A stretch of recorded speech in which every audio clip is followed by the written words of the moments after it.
We've got a complex piece, a kind of a marvelous piece of program music. It's called Concerto intitolato La Notte, which is, I suppose, the most important indication of how this piece should be thought of. And it's by Antonio Vivaldi. We know about Vivaldi. No, who listens to Vivaldi? Show of hands. Yeah, he's no longer the unknown. How many people actually have heard of Couperin or have listened to Couperin? Well, that's mighty impressive as well. Castello. Ah, yes. This is a connoisseur's audience. Yeah.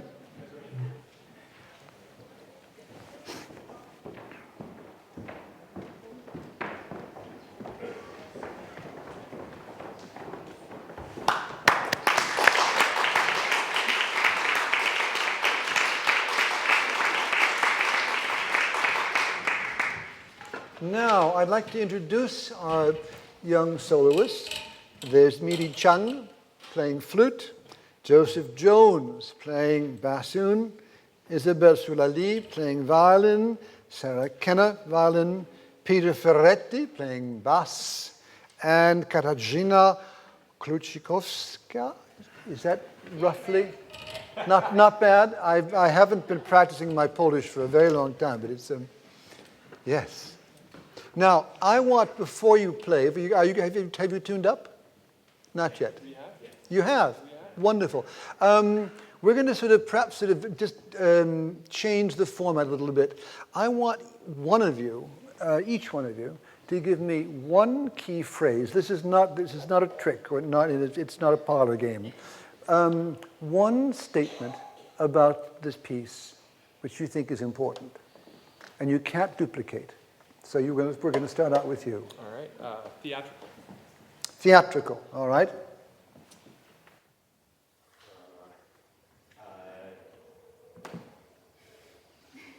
Antiphonal. Now, what do you like about the piece? What do I like about the piece? You can. That it's programmatic. Good word. Programmatic. I think it's very programmatic. Yes. Each participant in the group has a different story to tell in their part. I like that too. What are you going to say? Describing all the characters each movement has. And what is the subject? The night. The night. Yes. What does night conjure up for you? Night, they have a different face. Yes. Night is a. Can you imagine what night meant to a Venetian? A well-heeled Venetian in the early part of the 18th century. I'll tell you what it probably meant. A bit salacious, a bit sort of furtive, certainly very exciting. Yes, full of unexpected things. Yes, yes, yes. Remember the Purcell night sequence from Fairy Queen? I am come to lock all fast, yes. And what is your favorite one charming night? Yes, there's more delight than a thousand lovely days. Yes. So we're dealing essentially with a subject which is very well known in the Baroque for atmospheric, sensual, sometimes even sexual treatment. Yeah. And we haven't missed you out. What do you think about this particular piece? I really like it that it's full of surprises and sometimes some jokes happen there. Yes. Well, I think we've essentially said the same. What is he trying to do, Mr. Vivaldi, in this piece? Well, first of all, think of his audience. Who is he trying to please? Is this an aristocratic audience? Was this part? Important question. We were talking about editions. Yeah. Now, Couperin edits, engraves. Why? Because he wants, the music is for the king, but he wants to have a big audience so he can make some money. Yes. So it's a sellable edition, you see. Was Vivaldi concerned about lots of people sort of having access to his music? Yes, he was. He was a very successful Venetian opera composer. His music travels. It travels everywhere. Bach knew Vivaldi very well. Telemann. Did people in the States play Vivaldi? Perhaps not, but everywhere else in the European world, yes. Did he get to Goa? Probably. Was he known in China? He could have been, thanks to the Jesuits. Yes. But he was a commercial success. This piece is designed for that too, isn't it? Is it a big audience piece? Do you have success when you play this in front of people? I bet you sure do, you know. I heard Anne-Sophie Mutter playing the Four Seasons just a few months ago, and yeah, she made it into it was as important a piece, you know, as anything she plays in the 19th, early 20th century. Yeah. So here we are. We're in Venice, a very successful, very, very likable composer. And now we've got a fantastically likable sort of group of youngsters here. Let's go.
It's a great piece.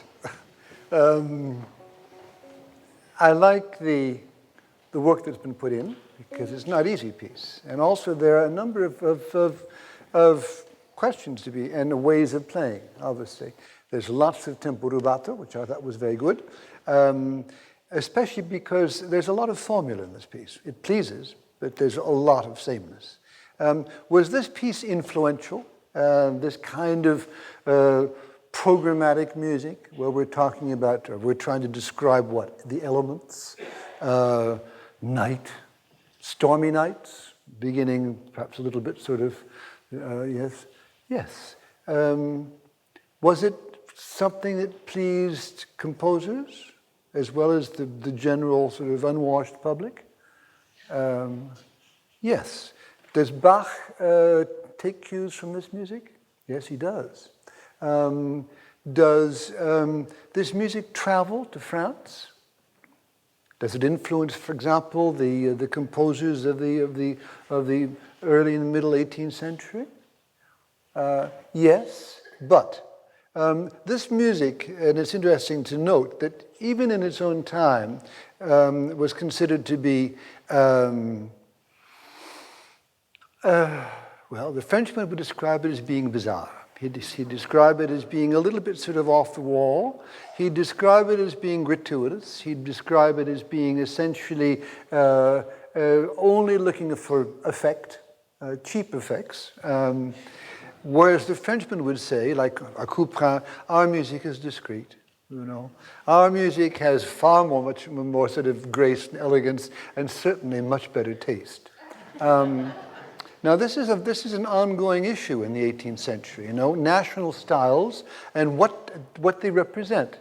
Vivaldi comes at the end of a long tradition, a bit like Handel, or a bit like, like Hasse and other people who were buying into this Italian tradition. Essentially, there's been almost a century now of extraordinary instrumental progress, you know.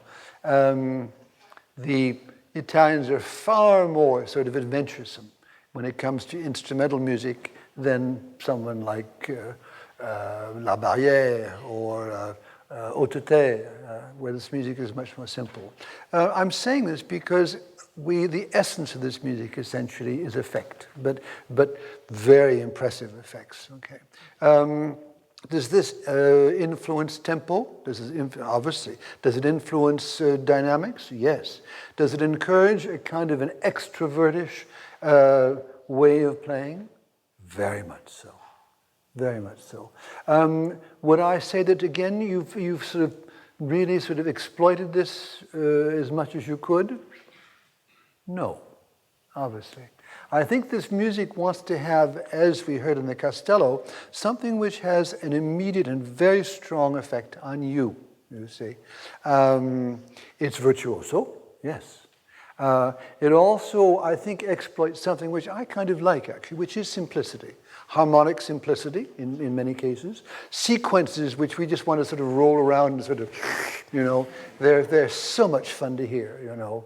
This kind of, these kind of, I call them le grand sequence.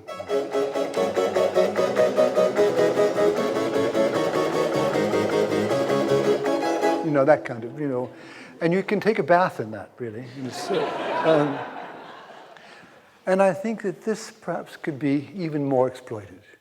Why does this music, for example, I'm going to say something which is, it's not to be considered to be the least bit sort of prejudicial to, but in the Paris metro, which I frequent almost every day when I'm living in Paris, we hear these extraordinary bands of essentially busker musicians. You know, they're itinerant musicians from Romania, or they're from, you know, they're kids from whatever. And what is their great favorite composer? It's Vivaldi. And I think for good reason, you know. It's music that excites. It's music that's not difficult to listen to. It's music which generates, I think, an extraordinary sense of enjoyment. Yes, are those? That's not to be said disparagingly. You see, yeah. Now, how are we going to do this? Well, I think probably I would use the word exaggeration. Let's take the beginning of the piece. The piece started out with me in a rather pedestrian way. What is the piece trying to say? The very beginning, with these strange sort of interrupted phrases. What do you see in this particular? Yum, ba-bum, ba-bum, ba-doo? Is it something that's going bump in the night? Are we establishing some kind of a quiet sort of moment before the storm? What do you say? It is quite honking. Sorry? It is honking like. It is really terrified part. It's the terrified Yeah, part? because it's something unexpected. Yes. How do you sort of view this beginning? To me, it sort of feels like a heartbeat. It's very steady, but with a couple exceptions. It's kind of like in those horror movies where you hear boom, boom, boom, boom, boom, boom, and there's something behind the door. And then maybe you hear something, and then it flutters. Well, you know, this is when now you're 1, 2, 3, 4, 5, 6 people. The idea would be that you sort of agree on the effect. You know, and is it cheap and silly to think about, you know, sort of, the monster behind the door, or, you know, the heartbeat or whatever? No, it's not. This is program music, after all. You know, he gives it a title. Now, put it into the context of La Notte. What does that mean? You've got to identify essentially the beginning, which is going to establish a mood. You see, I thought it was just a bit perfunctory. You know, all I heard was pretty much dum. Da-dum, ba-bum, ba-dum, and yum, ba-bum, ba-bum, ba-dum, and yeah. It was far more convincing in some of these, we could call them concitato passages, you know, of the fast stuff. Let's make a beginning, but let's decide on what we're trying to achieve in terms of communication with these people. How do you see the beginning? Well, I think foreboding is the word I'd use for it. I mean, it's anticipating the next movement, which is like more. I like that word foreboding. Yes, because that's always a good beginning, isn't it? You know, something is going to happen, and we don't quite know what it's going to be, or if we do, we're not going to tell you right away. And what do you think? I think I like the word anticipation. Same thing. Yeah. Yeah, I think yeah. How do we translate that into music? First of all, I think if I were telling you to do one or two things, I'd say, look, it's tempo and it's dynamics. Also, do we have a chance of making sure that the rhythm is going to be a little bit more foreboding? Can we do yum, ba-bum, ba-bum, ba-dee-bum, bum, ba-ba, or yum, ba-bum, ba-bum, ba-dee-bum? Do we exercise a little bit of judgment in terms of perhaps fermate and pauses between these things? I sure think so, yeah. Let's take a look at it in that sense. We're going to slow the tempo down a little bit. We're going to sort of make those little foreboding sort of, oh yes, a little bit more sort of apparent. So, I'm going to conduct you. Also, do we want to have the harpsichord play? Do we have to have the harpsichord play everywhere? No. Might be a better idea if we keep that kind of immediacy that the harpsichord has, that kind of, you know, for a little bit later. Maybe for the concitato, you know, the big concitato stuff, okay? Here we go. Wham, bum. Okay, now there's too much bow, I say, and I would be far less public. Okay? Wham, bum, bum, and jum. Yeah. What is that? That's even worse. That's something about to happen. Wham, ba-bum, ba-bum, ba-bum. Yeah. Now this sounds a bit sort of Walt Disney-like, this approach, you know.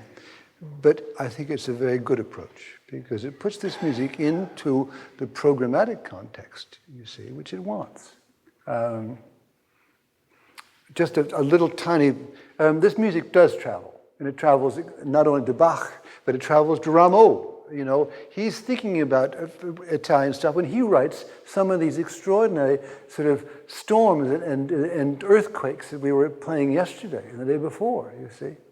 Yes, very impressive stuff, yeah. But you've got to really find the, yeah. I'm so excited about tomorrow and about these storm sequences and the earthquakes that we're doing with the Rameau pieces, that we've added a wind machine, you know, one of those funny things that goes and we've got drums and we've got cymbals and we've got castanets and we've got, you know, all of this to sort of give essentially more life to Rameau's programmatic music. This is the same kind of approach. Here we go. Wow.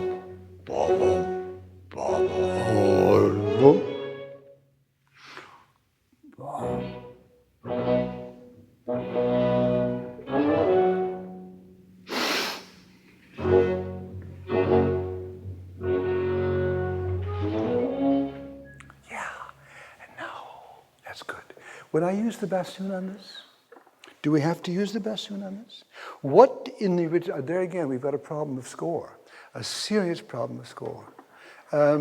This music was edited many years ago by people like Marc Parchel. There's an entire corpus of Vivaldi vocal music, and almost every bit of the instrumental music is to be thrown in the garbage because it was done between 1920 and 1940, before the war. And it just smells of Respighi and,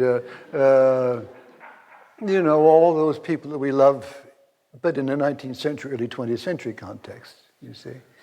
No one can tell me that you have to play here because it's not in the original edition. Yeah. Can we have just, for example, the strings? Does the flute have to play? Flauto traverso o violino. I have a feeling that I'd like to save you for something else. Yeah. So we're left with what? 3 people. Let's try it. But is it to be dark or is it to be light? Is it to be transparent or opaque? Who's the most opaque and dark person amongst the three of you? Well, it's you, obviously, isn't it? Yes. Okay. So what I would do is I would say, all right, guys, the bassoon is too present. He's got that kind of pungency that, you know, that it's too immediate. Flutes are too kind. They're too nice, you know. Let's save her for some of that decorative figure stuff. And we're going to rely on these octaves in unisoni, you see, but we're going to darken them up a little bit. Okay? Here we go. 2.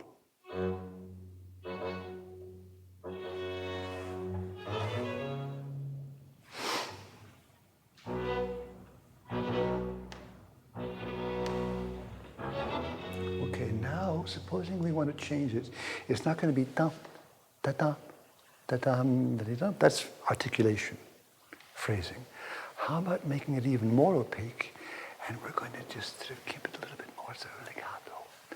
Yum, ba bum, ba and just slither up, you know. I mean, after all, these are the creepy crawlies, you know. I wouldn't do that with too much articulation. No, and you can do that very nicely by holding off that G eighth note. Okay,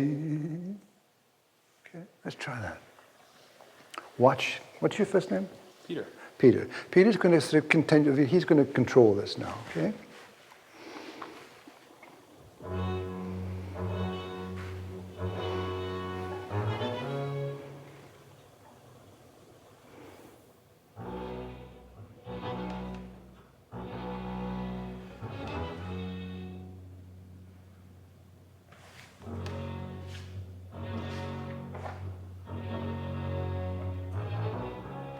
And now the suspense continues with the triplets, doesn't it? So let's go on to measure 13. Okay? With the upbeat 2. Okay? And we're still.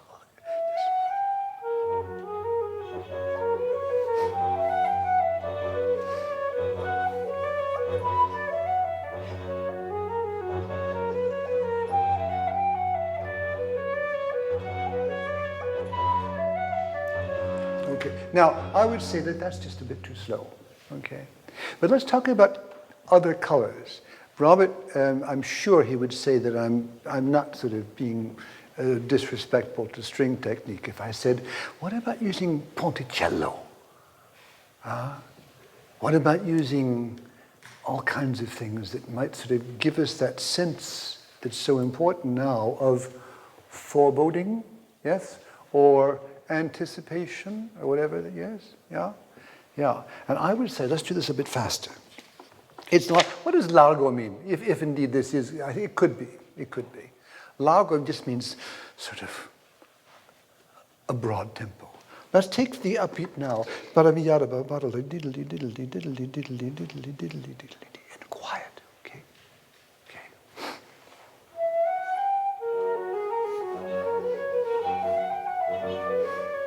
Yeah, Monticello.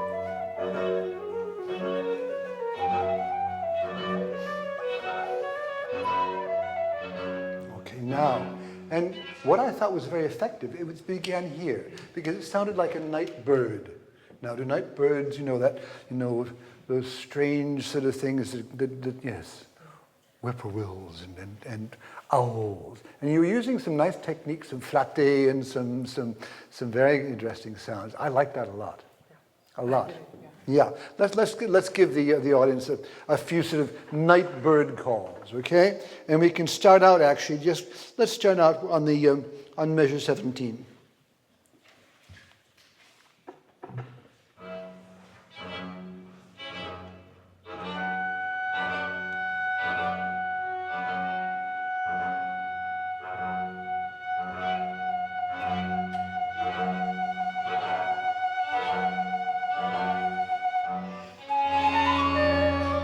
Yes, but why are we breaking there? It's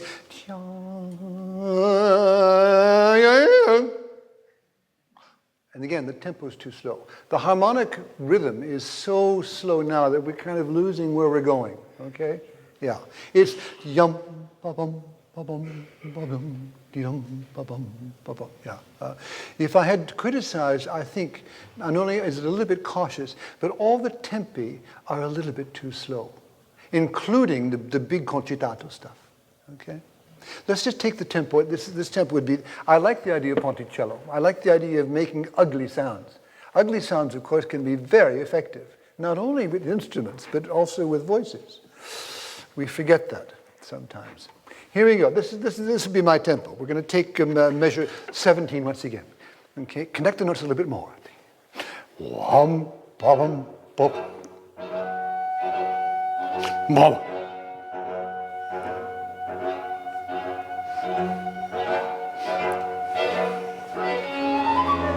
Yes, but that's yarabam. Isn't that twice as fast? Oh. Yum babam babam babim babam babam bam. Down. Okay. And now let's take the presto. This should be far more sort of impressive. Okay, play out, play out, play out.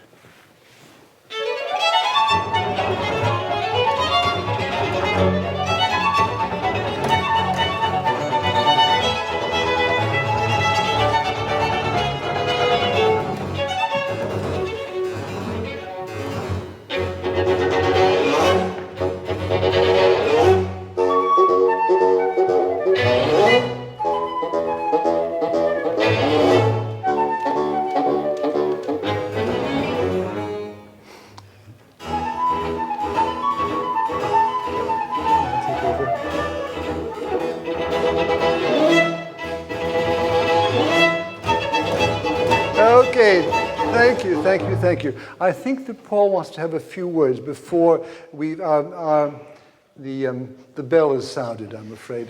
But I think perhaps we should continue just to finish off with remarks. I'm going to be very quick, but it seems to me that this is very show-offy music.